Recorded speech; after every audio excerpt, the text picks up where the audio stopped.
Hi fries lord. దేవుని పరిశుద్ధ నామానికి స్తోత్రం కలుగును గాక. ఈరోజు దేవుని వాగ్దానము యోహాను సువార్త 17వ అధ్యాయము 3వ వచనము. అద్వితీయ సత్యదేవుడవైన నిన్నును నీవు పంపిన క్రీస్తును ఎరిగి ఉండుటయే నిత్య జీవము. ఆమెన్. హల్లెలూయా. సహోదరి సహోదరుడా, దేవాతి దేవుడు ఈ లోకమును ఎంతగానో ప్రేమించి, అవును, మనుషులందరినీ వారి పాపముల నుండి, అపవాది బంధకాల నుండి, పాతాళమనే చెర నుండి విడిపించి నిత్య జీవాన్ని కలిగించడానికి దేవాతి దేవుడైన ప్రభు మరి తన కుమారుడైన యేసుక్రీస్తుని ఈ లోకానికి పంపించారు.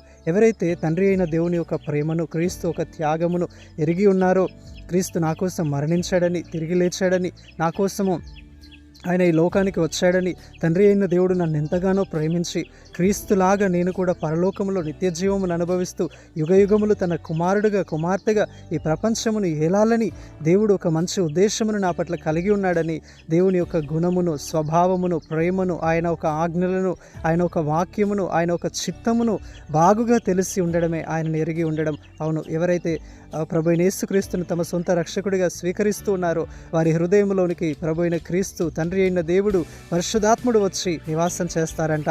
అప్పుడు నీ దేహము దేవుడు నివసించే ఒక ఆలయముగా మారిపోతుంది. కాబట్టి ఈరోజు క్రీస్తును మీరు ఎరిగి ఉన్నారా?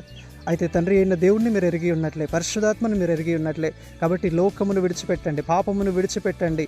సమయము కొద్దిగా ఉంది. దేవుని రాకడకు సిద్ధపడండి. ప్రభువును మీ రక్షకుడిగా స్వీకరించి ఆయన కొరకు మీరు జీవించండి. ఆయన మార్గంలో మీరు నడవండి. మీరు నిత్య జీవమును పొందుతారు. ప్రభు అటి కృప మనందరికీ దయచేయునుగాక. ఆమేన్. Praise the Lord. May God bless you all.